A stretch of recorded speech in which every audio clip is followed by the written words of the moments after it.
people ask, how do you use pearl and what is it? It's air compressed pearl powder. And it's got a lot of trace minerals to help heal the body, heal the eyes, the hair, the skin, the nails, and help you sleep better. So the first way is to help heal the eyes. Yes, your eyesight can regenerate. Any eye doctor who tells you differently just wants to sell you thicker and thicker glasses. But what you can do is you can eat a half a teaspoon of pearl powder to help feed the eyes. And then you can also take a little bit of pearl powder and organic coconut oil or castor, place it around the eyes. That can help detox the toxins which are built up in your eyes, which usually cause floaters, and then your eyesight can regenerate. Next, you can make your own toothpaste with pearl powder. You don't have to use fluoride. Didn't you know fluoride was tested on infants without teeth to say it was safe and effective for cavities?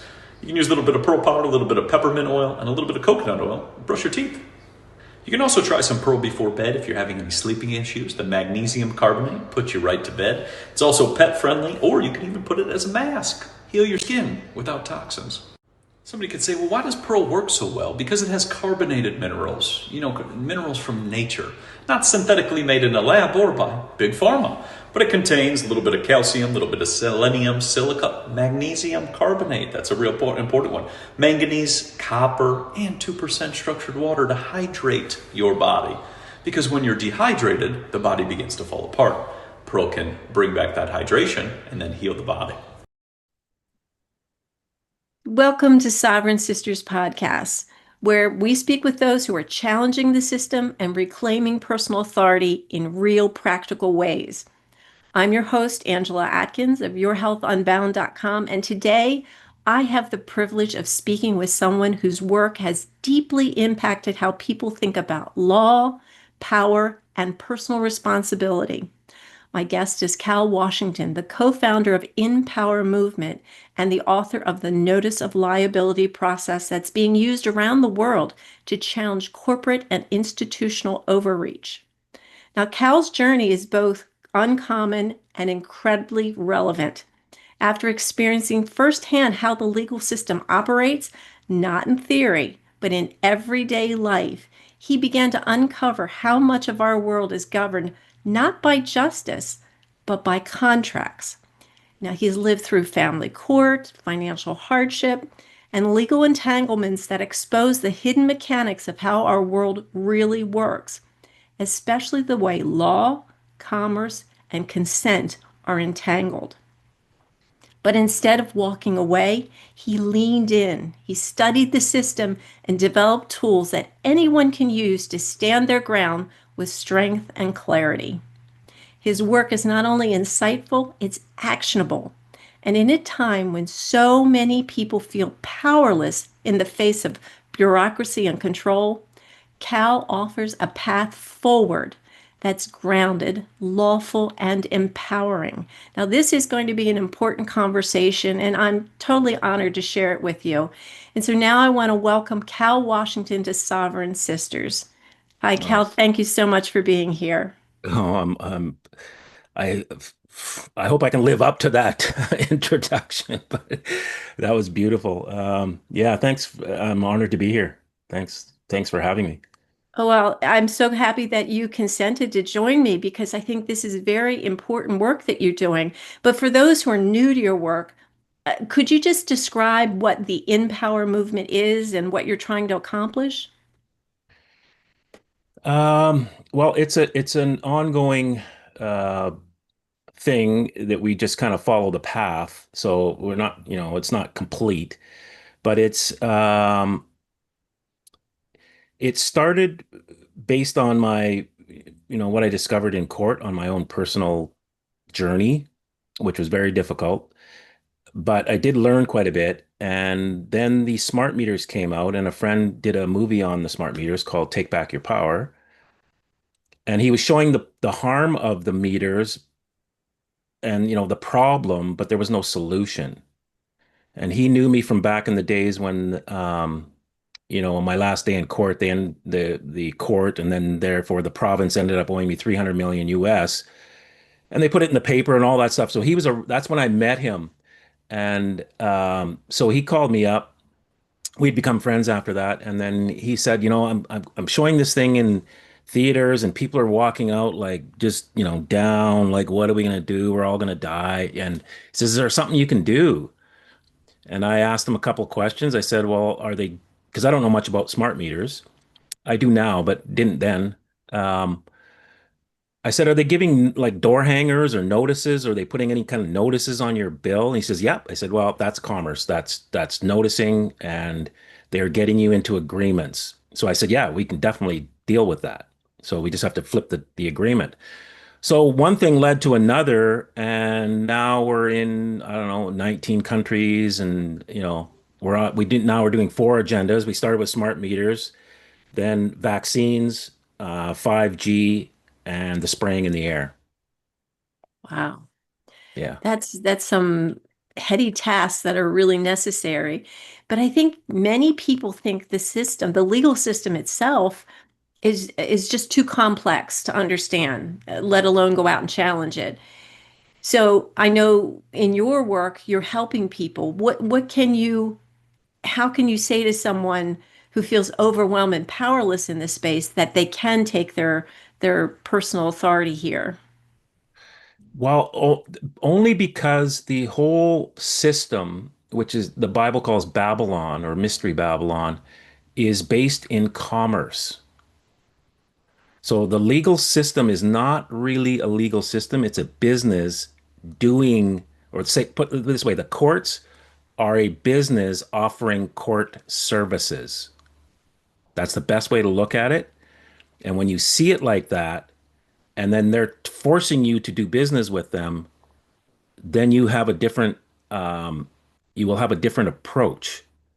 If Walmart were to send you a piece of paper in the mail saying, "Yeah, you need to come to court because we have a rule over here in Walmart world where you have to shop here once a month, and we've noticed that you have not shopped, so you're in breach of code number blah blah blah blah blah, and therefore we're taking you to court," and you would just look at them like, "What are you talking about?"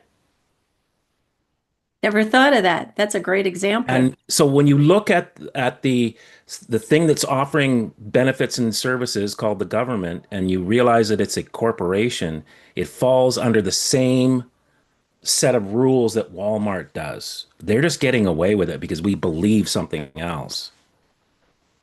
Ah, and so you use the notice of liability that you wrote. Can you explain that just in plain terms and how that's different from something else people might use, like a petition or a lawsuit? Well, a lawsuit, you have to be in court. So you are now subject to Walmart. You've just gone into Walmart and said, "Yeah, I think you're the almighty court, and therefore I have a oh yeah, I've got my problems with you actually. Uh, how's this going to work again?" So it doesn't work. And petitions, words like you got to get into the etymology of some English words. Petition, application, registration, but in particular, application and petition means you are begging. You're entreating to somebody who can give you something. So you're, please, you are above me. Can you please give me some of my rights? Like, can you oppress me less? So they just look at you, and because it's a question, the answer can be no. No, there it is. So you asked, my answer, no.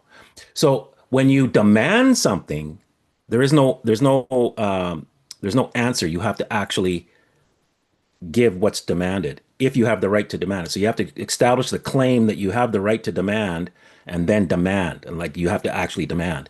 You don't petition, you don't ask, you don't entreat, you don't beg because they're put Basically, you assert your personal authority because our rights are God-given, correct? They're correct. not given from the government. Nope. And so in order to, like you say, to just say what you want, you don't go begging to them. You say, you use this notice of liability to say, this is my reality and this is what I expect from you rather than Yes. what you expect from me. Yeah. And part of it is because it's commerce, they have offered the COVID vaccines are a very, probably said the wrong word there, but the vaccines are a prime example where you can really see what happened because everybody kind of was paying attention to that. And what they did was they sold the vaccine. Safe and effective. These are the benefits of it. Safe and effective. You will be able to hug your grandma. They had commercials of people hugging each other. They were selling it. They did not force it on anybody. They sold it, and we all lined up to get it like it was the next, Cabbage Patch Dolls. And that's how they did it. So it's commercial. So because there's a harm involved, and we claim that it's a weapon, we're saying we will accept your offer if you can prove it's safe. Prove it's safe, not just say words. And here's the criteria you have to meet to prove it's safe. And if you don't, and you continue to foist this weapon on us, I'm going to charge you X amount of dollars per day. Do we have a deal? So now you've just renegotiated the offer. And has that been effectively used? Yeah, Hmm. I used it in my cases and used it against the Canadian government, British Columbia government, the Queen. It's all commerce here. In the world runs on commerce. Money is Yeah, what we're under drives it. maritime law. We're not under common law, obviously. Well, And go ahead. maritime law is actually it exists, and they have allowed us to speak that, but it's actually law merchant, and that's on the land. That's a part of the common law. They don't teach that in law school. They don't teach it anywhere. They try and say it's a myth, and yet they have it in federal acts mentioning it, et cetera, et cetera. So it's the hidden thing that they're operating on, and they don't tell anybody. And so it's law merchant that you really want to understand. So can you expound on that a little bit? Because that is a new concept for me. I've heard maritime law, common law, natural law, constitutional law, but I've not heard that one. Exactly, and very few have. You can find it in the bills in Canada in the Bills of Exchange Act, Section 9. It'll mention law merchant. In the UCC, Section 1-103, and that's explaining what the UCC is and how it's supposed to be used. And law merchant is mentioned in there as well. So it's not a myth. It's just hidden. It's the unwritten customs. Sometimes you'll see the word customs in acts. It's the unwritten customs and procedures of the merchant class going way back into antiquity. So like the Silk Road you've heard of. Mhm. Um, it's the merchant, which we would call wholesalers now. They were kind of running commerce. They were wealthier than the royals, and they're a caste. It's family. Like you are born a merchant. You don't aspire to become one. You have to be of the certain bloodline. So it's these rules, and and one of the main things that they had that isn't in Admiralty or anything else was these commercial instruments, which were credit pieces of paper, bills of exchange, and promissory notes. That's why they don't want you understanding this because you will start to see the curtain rolls back and you start to see exactly what's going on. So they don't talk about it, but that's where those originate from, and that's how the banking families are the banking families because they understand these instruments. So I understand from all that's happened over the last several years that, our birth certificate is one of those commerce contracts, if Yep. that's the right word to use for it. So how do we, because I would say most people, especially here in the United States, when they're born, their parents get them a birth certificate. So they're already enrolled, so to speak, into this commerce. How hmm do they effectively get themselves out of it?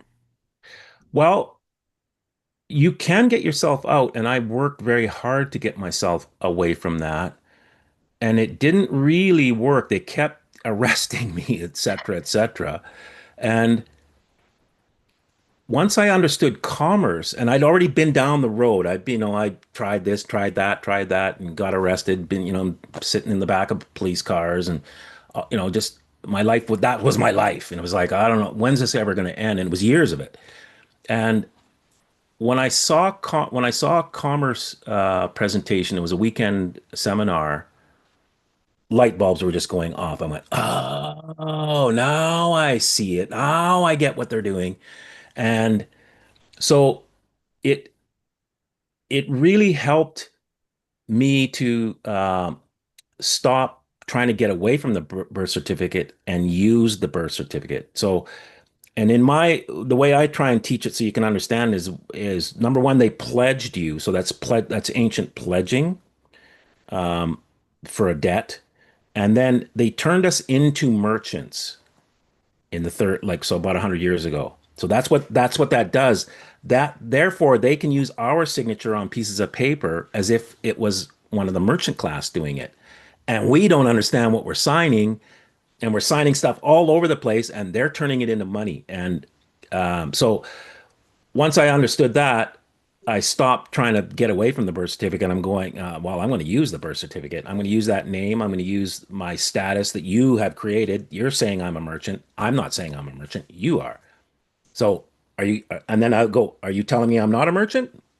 Don't want to say that. Because if the minute you say that, well, I want all my signatures, I want all that stuff revoked. So I became like a fly in the ointment or sugar in the gas tank, whatever it was. And that's the key to this. It's I wouldn't say embracing it, but understanding what has happened with your birth certificate and using it to your advantage. That's the words I was thinking, using to your advantage. And when you do that, when you use it to your advantage, are you able to leverage things that they're using against you that you can leverage for your own good? Yep. Because what I was trying to do, through the whole family court thing was get them out of my life, get them not telling me how my family's going to run, all that. That was my goal. Like, how would I get this to stop? They were just relentless. And so I got that. And it was because I was able to use commercial processes, get them in a huge debt where they just leave me alone. And so that's what I got. Did I get money? Nope. But there's a debt there, and it's ledgered, and it can be uncovered. It's in all kinds of mutual funds and all kinds of securitized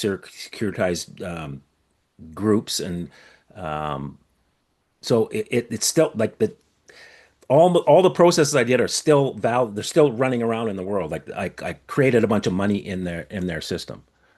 But through that, they left me alone because a lot of people left office. They just were like, oh, this is the truth, and I'm now implicated, and my name's on that piece of paper, and there's, and it's got a lot of money on it, and that's collectible in their world. So did you use one of the notice of liabilities to do this, to create this money situation that they realized that you knew what you were doing and they needed to get away from it? I did a process. It's a three-step administrative process. So it wasn't called a notice of liability. I was just trying to claim the 300 million back, through the court, through what happened to me. I did 60 days in jail, and then um, they ended up owing me $300 million, and then it turned into Just 360. curious, how did you come up with that number? Some friends of mine put in a habeas corpus and a promissory note. A habeas corpus is always supposed to have a bond or some kind of monetary thing. They've kind of obscured that somewhat. There's certain times where you have to actually put up money, but most of the time they say you're on your own recognizance, but you're on your own birth certificate. They're that's they're gonna Because that attaches an actual amount to you, a yeah. person, So they and they this can much money. yeah. So Yeah. they can recoup if you were to run or whatever. So they kind of let people out unless it's a serious crime. Then they'll have somebody put actual money up, like a family member or whatever. Mhm. So anyway, my friends put in a promissory note for $300 million and a habeas corpus saying, basically, whatever it is you're doing here in commerce, through this court case and having him incarcerated and all the things, all the money you're going to make, you're not going to make anywhere near $300 million US. So here's $300 million US. Let our guy go. Well, they took the money and didn't let me go How is that possible? I mean, because it's criminal on the face of it. absolutely it is. They think they're smarter than everybody else. That's the problem. That's part of it, ego and greed and all the things that go with that. And so she tried to give me my time back. She sentenced me to 1 day in jail on my 60th day for driving without insurance, which is, that's how I ended up there. That's another And scam. Yes. yeah, exactly. And they wouldn't let me go because I'd had this court case running for a couple of years, and I kept debating it, and and they just kept like, ah. So finally, they just arrested me, and they thought, well, we'll hold him in a more not a jail, like in a remand center where you got to wear the red suit and all that stuff. They thought I hadn't been in there before, right? So they thought they would hold me over a long weekend, and I would come out just oh, okay, I'll do whatever and I didn't, and now they were stuck. So they had to establish jurisdiction. They had to, it was really a difficult road for them because the prison didn't change my point of view. So, so my guys put $300 million in, and then so she gave me a 1 day in jail on my last day on sentencing. She found me guilty, and then she gave me 59 days credit. And so I said, well, the credit has to equal that promissory note because in GAAP accounting, the ledgers have to balance to zero. So whatever it is that you just offered me there, like some kind of credit thing, that's a commercial term, has to equal that. And she's like, well, how much was the promissory note? I said 300 million US. And she's like, so that's how that came about. Then it was trying to collect, and we tried a couple of different things, and they just ignored it. Typical. And then we did something. I went to another seminar in New York. We got some more information, and we used the template and adapted it for Canada. And then, because I'm an American, I went to the U.S. consulate to get notarized. So it had the big American seal, from the Secretary of State, and sent that in, and it just about blew the place up. So then we went, oh, now you're paying attention. And so one thing led to another, and the top people in Ottawa, like federal government, were disappearing because they got implicated in it, and so the amount of ruckus that it caused, they just left me alone, and I was like, okay, I'm good. And then my friend said, we got a problem with smart meters. So I took that document that had caused the most turmoil I'd ever seen in my life, and I adopted that for the smart meter. So that's how the notice of liability, and we didn't have a name for it. So we went, well, it's a notice. And then we had, I think, notice of imminent liability at first. And then we just shortened it to notice of liability. So can you walk through how that was used for the smart meters? Because your story about being in jail with this $300 million bond is just amazing. And I hope at some point you get resolution and you wind up with that money because you deserve it for the nonsense you were put through. Yep. It's coming. It all has to balance out. So, um, yeah, so it was it was a difficult time, but the notice of liability, once I wrote it, I sent it to my friend. It took me a couple of months to adapt it, and get it, pared down to something bite-sized. And not bite-sized, still pretty long, but it was really long before.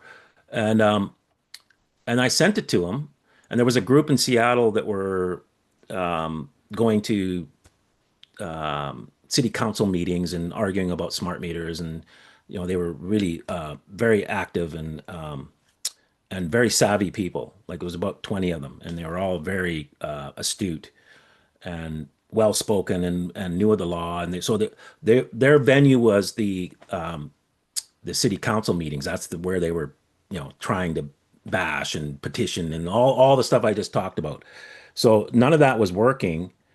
And then they came, I sent that document and they all went, oh, and so they enticed me to come down and speak. And I'm not a public speaker, even though I'm doing this, but this wasn't part of my life. I would never, somebody, you want to interview me? Why? Like, no, I'm not comfortable with that. I'm pretty comfortable with it now, but I wasn't. And so I went down there and I spoke and I just explained, went through the document and actually just tried to explain it as quickly as possible. And they all got it. Like I could see the room they were all like, oh, oh, oh. So they got together, about 20, 25 of them, and they sent it, the notice of liability. Three counselors stepped down, nine said they were not seeking reelection, and the mayor stepped down. This was with 20 people. So yeah, And it imagine worked. how much more effective it would be if you've gotten tons of people behind you on this. Exactly. So we've seen that same thing worldwide. Premiers of Australia, Prime Minister of Australia, the head of the CDC, governors, the Queen of Denmark, like on and on and on and on. There's been so many. And that's not really the goal. The goal is to get these agendas to stop. And what's happened now, we have about 300 people sending now, maybe 350 in that range. And we have now amassed 35 billion dollars in bills of exchange. Wow. So we're creating a new monetary, I wouldn't say a system because the system is already here, like how things transact, but new monetary Transactions. currency if Yeah. you like, yeah. Yeah. It's still um, sort of, I wouldn't say it's based on US dollars, but it's denominated in US dollars at this point, but we can change it so that people Mhm. can understand its value because we're already trained in understanding that. So we went with that rather than just an arbitrary thing that people, well, what's that worth? So So, Cal, I heard in the news, and I know many people did when, it was the Queen of Denmark, the Prime Minister in Australia, they stepped down, but this wasn't part of the news. mm-mm. This wasn't why they stepped down. They made some sort of nonsense, you know, they've had enough or something. Yeah. So how come you're not getting the news to actually speak about what's going on? I mean, why Oh, are they covering this up? well, the news is part of the system. That's true. Yeah. So they don't the truth doesn't come out, but almost whenever you see somebody step down within 15 minutes and ask the reason why, well, I just gotta go, or I'm tired, or anything like that, that you can almost guess that it's a notice of liability. One of our people has sent them. Well, this seems incredibly powerful. It is. I mean, it's the kind of thing that people can use to get those who are, and I use this in quotes, in power out, who are not doing the job of what they're supposed to do as a public official. I mean, they're supposed to represent the people, but instead they're representing their own interests, basically. Absolutely. It's all a scam. It's all an illusion. Nothing has really changed as far as commerce goes. The the royals are still the royals. They have these constitutional monarchies or whatever you want to call them, but they gave us the right to vote, and really you're not voting. You're going through the motions of voting so that you're pacified, but it's all controlled, and it's all controlled by money. Money is the because we all buy into money, and I don't think we can leap out of money. It's too big of a jump, but we can transition. So what we're doing is going, okay, the money was on these pieces of paper before, the value, the perceived value. It's now on these according to certain rules. The value is now over here on these pieces of paper.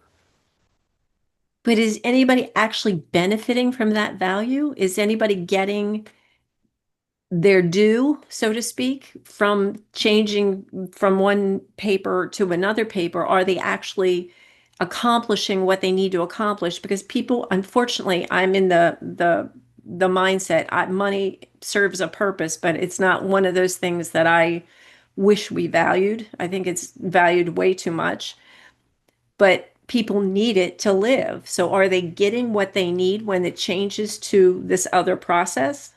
Well, we have to, unfortunately, no, because it's a closed system. So we're creating actual lawful bills, but unless you're one of them, they just like, no, no, no, you don't get to play over here. So, including that 300 million, because we banged on doors, we talked to all, private bankers and all kinds of things, and they all knew what we had there, but it was like, no, and they don't say how, but I can imagine you would have to join a certain club, that does things like this, Yeah, and yeah, and yeah. yeah. So, um, so we didn't do any of that, of course, and so what we're doing, because they are now trying to go to a digital form of money worldwide, they Mhm. have introduced cryptos in the last 20 years. And so people aren't up to speed on what a crypto is, but it's in their psyche that there's some value to it. I don't understand it, but I understand that there's value to it. That's how they do it. So all we're Right. doing is going, okay, you programmed everybody, so we're going to now issue a crypto based on our bills of exchange. Ah, And that you can go and buy bread with. that is interesting. Hmm. So well, I won't say most, some crypto is backed by commodities, gold, silver, precious metals, whatever. Some crypto is just nonsense. It's backed by nothing but thin air and somebody's word. So, how do you say the value of these documents backs this up? Is there an actual expectation that they can be cashed in at some point? Well, we don't have to cash them in. That's the current system, which means a bank or an intermediary would be holding everything, and that's how they get control. Because we know exactly how many bills of exchange are out there, because we don't issue them like in a legal sense. We print them for you, so we know the total before you sign it. It's worthless until you sign it, and then you hold your own bills. So it's decentralized. The value is decentralized, but we still know the total amount at any given second. Really, like you can literally look and go right here, right now. There's this many bills out there, and then we have to have a verification process, so auditing, and it's based on trust. We're all trusting each other to hold our bills, and then we'll have an auditing thing to make sure, and so we know exactly how much bills at any given moment. So we only issue crypto based on bills being So there's generated. a ledger that these go on? Well, it's a database, yeah, yeah, but Okay. um, it will be on a blockchain so everybody can see it. Okay. Yeah, Okay. yeah. That's what I was thinking about because I think the blockchain is the security portion for all the stuff that's there rather than somebody has it on a database and it can be easily tampered with. Blockchain Well, supposedly I say can't be tampered with, but yeah, a I block I don't a hold. blockchain. Yeah, a blockchain is just a database. It's really information that can be verified, and it's done a certain way. But a database, if it's done a certain way, can be just as reliable. So, Okay. yeah. But All right. regardless of that, the the area where where there's trust has to be established is, do you still have your bills? So that's our part of our job is to make sure that we have an auditing process that is separate and fair, and all that everybody agrees, okay, this is, that bill exists or continues to exist. And most people will hold their bills because why wouldn't you? But um, we just want to make sure. Yep. So when I'm going to use the term average person wants to get involved in these types of things? I'm certain they feel like they need to have some sort of education, or do they need to study the law, or is there something they need to do before they take action on their own? Well, action on your own, like for your own thing, we give principles. There's lots of teachings in our site, but the actual notice of liability, we take you through step by step, and we suggest that you learn, but you don't have to. It's literally you pick your respondents, and we email it to you, and you just take it to a notary and have two witnesses and send it in the mail, and then you have to verify that you mailed it and it got delivered and all that. So we have you know basically a database showing each person's process, and then we So help you've them done through all the this. hard work for them, Yeah, basically. They just yeah, need to follow through yeah, and carry out, the mailing and verifying that they've done all the steps in the process. yeah, yeah. So Okay. it's semi-automated. Like we built something. We had the documents out for free as a Word document, and it just didn't work. Um, just too many people did too many things, and we went, wow, we're trying to do the right thing here, and then somebody just has Never to, fails. Yeah. and you just go, wow. So we had to shut it down and rethink everything and take some responsibility for the document. And so now it's nobody can alter it because people were altering the actual. Not only were they altering it for themselves for other things like smoking marijuana or divorce lawyer or what, like, and then coming back to us, yeah, I'm in trouble. Well, yeah, no, you weren't supposed to do that. This is for this purpose only. So anyway, so we took some responsibility for it. Now it's in a automated builder, and the document itself is like very few people can even touch it once it's like locked down, right? And then we just do Hmm. versioning. If we have to do any editing, we do. It's all carefully edited so that all documents get the same wording and all that. So yeah. Yeah. What would you say are some of the biggest mistakes that people make when they try to do this process, besides altering documents, which didn't make any sense? Why would you ask for it and then alter it? But that's just me. What do you think they need to do? Well, let's say, what are the biggest mistakes and what do they need to do to make sure they don't fall into them? Um, just be organized. If you can get with a group that's already running, that really helps because once you've done one round, then it gets easier. It's just the unknown. And there's a lot of anxiety around, I shouldn't say a lot. There's some anxiety around it. And everybody has different amounts of that in different ways. And dealing with the authority because you are sending to very, sort of high up people. And you've got to get through a lot of stuff. So there's on when you're actually, committed and the document is there and you're going to the notary, all this stuff starts coming up. So you're heightened and mistakes can be made. Just we say to keep your originals, and sometimes originals get sent. Um, Mm. things like that. Um, it was worse when it was analog. People were signing in the wrong spots and everything. Now it's because you had to write your name in. Now you're everything. All the names are written in, addresses are correct, like all that stuff. So none of that is there's no mistakes there. And then we have to update that database. If somebody does move or whatever. But so we've tried to eliminate as many mistakes as we've seen over the years. But there's still some, just physical. Make sure the right papers are in the right envelope, that kind of thing. Well, it sounds like you're constantly adapting and adjusting as things change, whether it's just people moving or process changes. I'm certain you're also doing that and adjusting the letters that you have. So, let me just ask, how many people are actually doing this work? How many people do you have, you know, at the core of it running this process?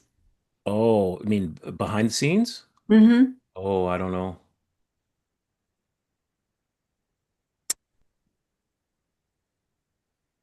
Probably about 75, something like Wow. that. Yeah. That's good. Yeah, because then the more people you have involved in the actual process, the more you have, you build consent for it. And so you're just trying to get more and more people working on that. Yeah. But the one thing I noticed in reading stuff on your site was I feel like most of the control we experience is really based on us unknowingly just giving consent. And so I guess some of this is to withdraw this consent, but do we have to go through this process to withdraw our consent consciously, or do we just say no from now on? You can obviously do it yourself, but what we found, and we didn't plan this, but what we found is people are moving, their consciousness is moving after they come out of that post office on their first mailing. It's the action and the commitment. Once the envelope is given to the post office, you have now stepped over a line and there's no going back. And the reactions that people are having are profound, like bodily shaking, and like as they come out of the post office, it's like, whoa, what? I just did something. I can feel it. I don't know what it was, but like whoa, something just happened, right? They're altering the reality, put it that way. Or there's a real experience that people are having by doing this, and you don't have to meditate. Or we tell people to pray over it, or whatever your belief system is, you know, et cetera, et cetera. And we pray over the documents a lot. Some people, like I did when I wrote to the Queen, I spoke over the water with a group. So my voice carried around the world. And so some people are doing that, and, you know, sage or whatever your thing is. And so people are doing those and then sending the documents and making a day out of it with a group. And it's, it creates camaraderie and a culture, and you feel strength in numbers, et cetera, et cetera. And so it's a really it's an experience that's we didn't plan any of this. This is what's happening, it's and so like almost everything we do, it's all kind of just we're just following a path, and it unfolds. And then you go, oh wow, I didn't see that coming, and I didn't know that's what we were doing. I thought we were doing this, but it turns out we were doing that, that kind of thing. Well, it seems like it's aligning with a deeper spiritual or morality, and it goes beyond just the legal mechanics. And I think that may be what the people are experiencing. It's actually some sort of transformative process. It absolutely is. And we hear everybody has a different story. And what happens, and then it starts to bleed into the rest of their lives, because now oh, they're seeing things differently, and they're guarding their signature. Like when somebody says, here, sign here, and then all of a sudden, hey, what is this? Instead of just blindly signing, right? Right. And so and they've taken some of the principles and doing other commercial things that people are always interested in, but we don't offer templates for that kind of thing. We give just the principles behind why it's work, and then you gotta do your own digging on all that. I know some people say an approach like this wouldn't hold up in a court of law, and our standard court of law, or isn't recognized by the mainstream legal systems. So how do you respond to that with what it is doing? Well, my first commercial move on a case that I'd already been involved with for probably 2 years. I'd probably seen that judge 3 or 4 times. He ran out of the room. So they recognize the truth. They recognize the truth because there's liability, and when there's big money involved, and they're the one signing, the orders, etc. No, no, I don't want to be involved with this. This is over my head. So that's what I saw. I saw judges. I was helping my cellmate because I was in 60 days, so I had a cellmate and we became friends. And when I got out, I was helping him, and you know, he'd already appeared. I don't know, at least the time I saw him, he probably appeared four times in the 2 months, and it was probably more than that. But when I went and did a commercial move on his case, judge steps down, his lawyer fires him, on and on and on and on. Then the next judge comes in mad, just adjourns it. Then on the next appearance, there's an elderly guy there, and he goes, would it be helpful if you could talk to that man in the back? Because I'm sitting there going, no, no, yes, yes, because he's turning around every time they ask him a question. And so he gives me the whole courtroom. Wow. He says, I want everybody out, lock the door. Sheriff, you stand up here at the front. I don't want you listening to them, and they can have my courtroom for as long as they want. Like, that's my answer to the court doesn't recognize. And on and on and on. There's more. Like it I saw too much. Yeah.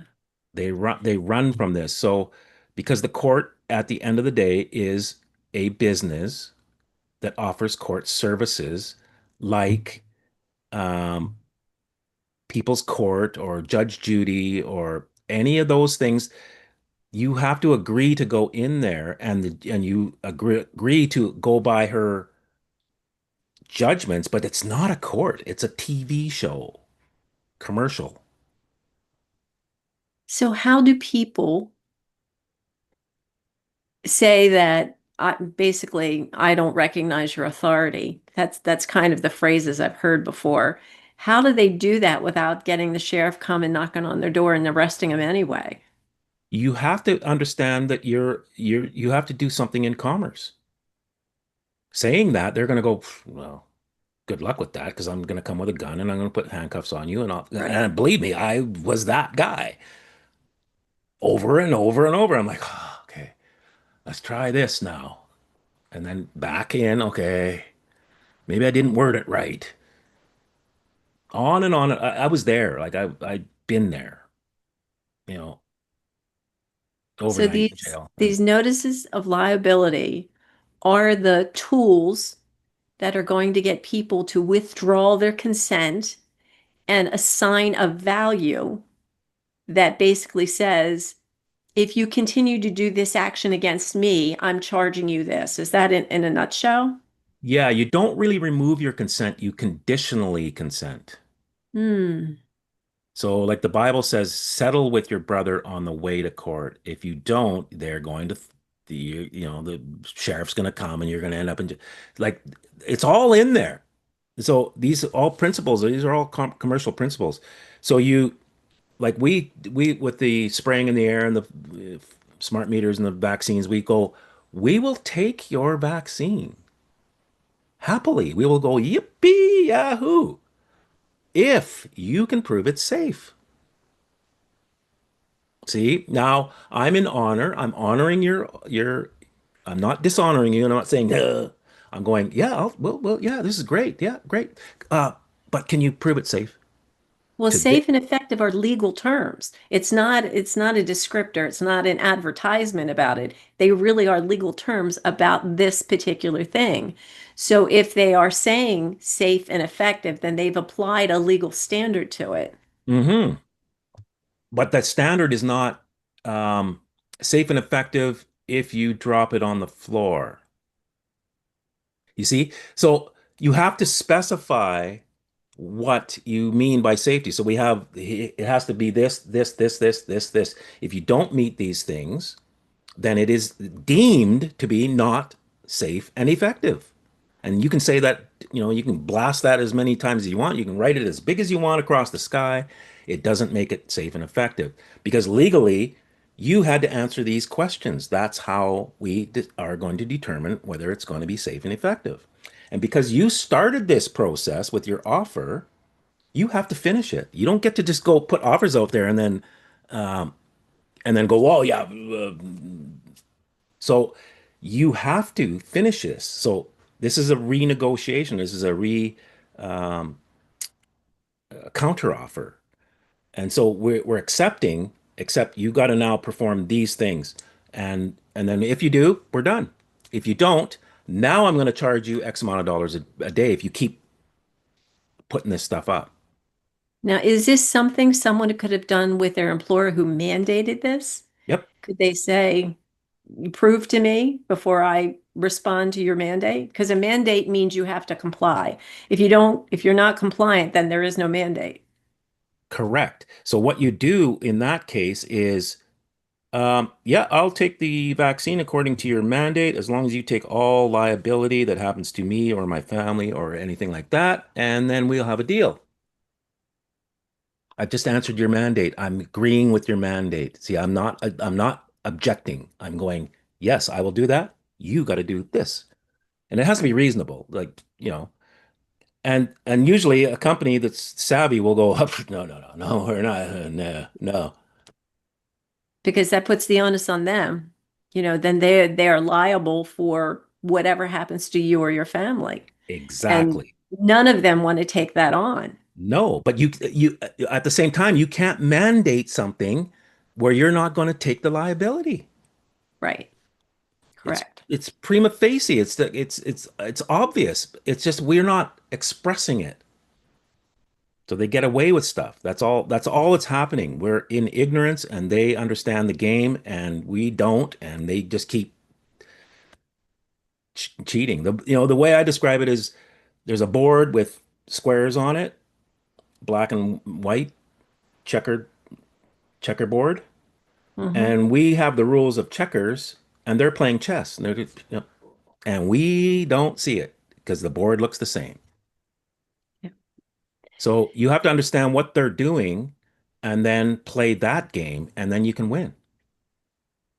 Well, I think in certain respects, like this one we're talking about mandates, part of this was controlled by fear. And so getting people out of the fear mongering and them being able to use their discernment of what this really means is not something that's been widely taught to people. I mean, people tend to be compliant. They don't want to make waves. They want to do the right thing. But unfortunately, the right thing could be the wrong thing for you. So in in a in the in a new world, how would it look like if people could just understand this and take the steps to take back what is rightfully theirs and be able to express it in a way, like you said, I'll agree to your mandate. I'm not being, outrageous about anything.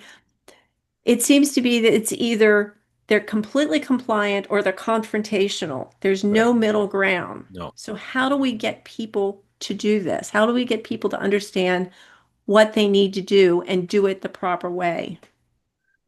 Well, just through videos like this and education and then listening to people who have done it. And there was a guy, during the whole COVID thing, and he would have a camera on his chest. And then he'd go somewhere where you have to have a mask, and he wouldn't have a mask. And it almost every video ended with, looking at police officers and then looking at the back of a car as the camera hits the trunk of the car. And so I said to him, you're going in there with a camera, which means you are expecting something to happen because you're trying to film it. Why are you doing that? Why are you going in looking for confrontation? I'm not looking for, yeah, you are, because that's why you have the camera. You're not just trying to get gas or whatever like it and they finally clued in. He went, oh yeah, if you go in with just what's written in the act, and all it says is it says that you can have an exemption and that they have to take your word for it. But when you come in and start talking about the masks and how they don't work and like arguing with people, you're going to get arrested every time. And so I, Yeah. I taught a whole bunch of people this, and they all, oh, I don't think that'll work. And then they phone me up. Oh, wow. It's like I could walk through the whole store and like nobody could see that I had a mask on. I know. Because the reality actually changed. I know for me, I never wore a mask. It's not one of those things I would ever do. It doesn't make any sense. And I don't typically do things that don't make sense.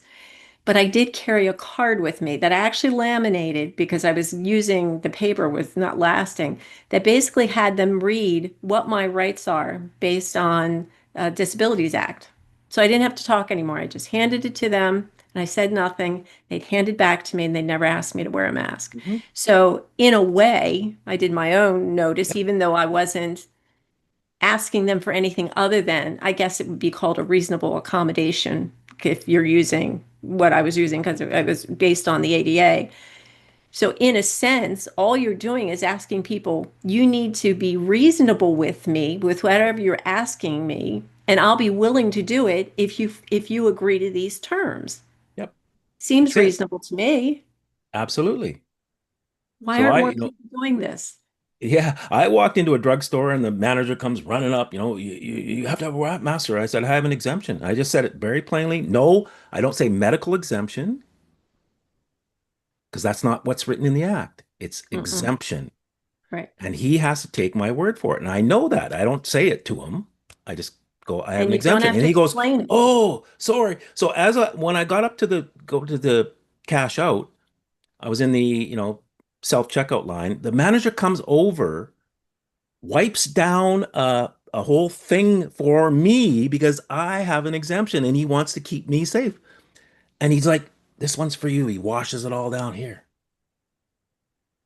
instead of back of a police car. Like, why would you want to do that? Yeah.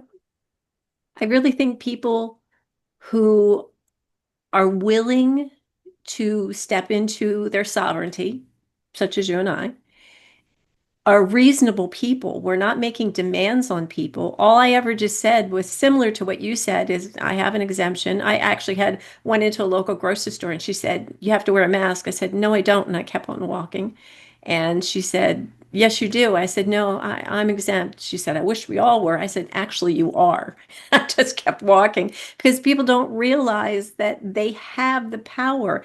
It Mhm. is our consent to the nonsense that causes all the detriment to them. And I don't think people realize that. It absolutely is. And this is all commerce. This is all offer and acceptance. And if you believe it and you act on it, then you have consented and it's enforceable. Yeah. That's how commerce works. If you don't, or renegotiate, now the other person is in that spot. So you've done a lot of work in this area and truly appreciate the work that you have done and the impact that it has. But what's your long-term vision for this movement? Well, our goal is to get them to stop these weapon systems, those four things at least. Mhm. And it doesn't look like they want to. Like they're hell bent for hell. And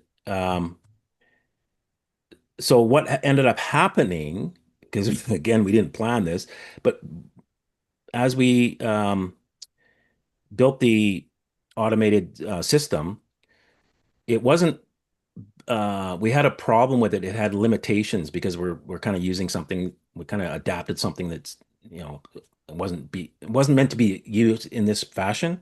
So it has limitations. So we had to break it off and set up a new system when we got to billing. And it was based on a loop so that it wasn't bringing all the data from the beginning through. So because then it starts to lag, right? So we created a thing that was very quick. Well, that opened up the door for continuous billing, like forever. And then I went, oh, we can bill forever. We can bill all the money out of the whole system. So that's the long-term goal if they don't repent. We're going to take all your money and there's nothing you can do about it because it's your rules. I love it. I absolutely love it. That's fantastic. So you guys, you're going to get it this way or that way. Like there's no escape. And you caused all this. You turned us into merchants. Mm, wow. So everything that they did is now we have the opportunity to flip it back on them and take our dominion back. That's true. So, for somebody who's going to be listening to this, what's the first step towards reclaiming their authority? Where should they begin? law merchant. If you want to like if you don't want to come through our thing, then understand that law merchant is real and is still in operation, because that's going to open up um, your eyes to how the system works. It's fragile. It's imposing, but it's fragile because it's based on deception, and once you see through it, it's like the curtain going back on the man behind the curtain. Well, now, like now, you can sit there and yell at me all you want, but no, I'm seeing what's actually going on here, and I've got the top position. So it's really that will help you to understand how Babylon works, like the blood of it, like the um, without money, they have nothing. They have no power. They got a little bit of magical power, but they mostly train our thinking into creating the reality that they want, and they use money to do it. So once the money is taken from them, the curtain's gone. Like it's just gone. And then we can decide whether we want to keep money or not. Yeah. But in the meantime, they can't have control of the money because all they're doing is stealing kids, spraying, killing, cheating, on and on and on and on. That's all they do. Yeah. They're just insane, really. That is a simple word for a very complicated thing, but I agree. So, as we wrap this up, I want to know if people want to get involved or learn more, where should they go? How do they keep in contact with you? You just share with wherever people can follow you. Yeah, we have a mailing list. You can get on that through empowermovement.org. You can join, and we'll have a discount for anybody that comes uh, through this video. So it's $150 per year that we charge, which is very low. It's like you spend more on coffee, and and we'll take a $50 off for the first year, so it's $100. Should they put something like Sovereign Sisters in the comments or something? We will actually create a A link? a link for you, yeah, and it'll have your picture or Excellent. whatever you want on it. Yeah. Well, we'll put that with this recording, and so anybody who clicks through will get that savings, and truly appreciate that. Thank you, Cal. Yep. So I want to just thank you. This has been such an enlightening discussion. I found out things I never knew about. Even after going through your site, it's like you come up with these things that are just so powerful to get people back to their own personal authority. I really appreciate what you're doing and the people who are working with you. And so thank you once again. And to everybody, thank you for watching. I hope you'll subscribe, like, and please share this podcast because there are people who do need to know this information. This is very valuable. And I hope you'll come back to the next Sovereign Sisters podcast. And until then, be well and God bless. Thanks, everyone.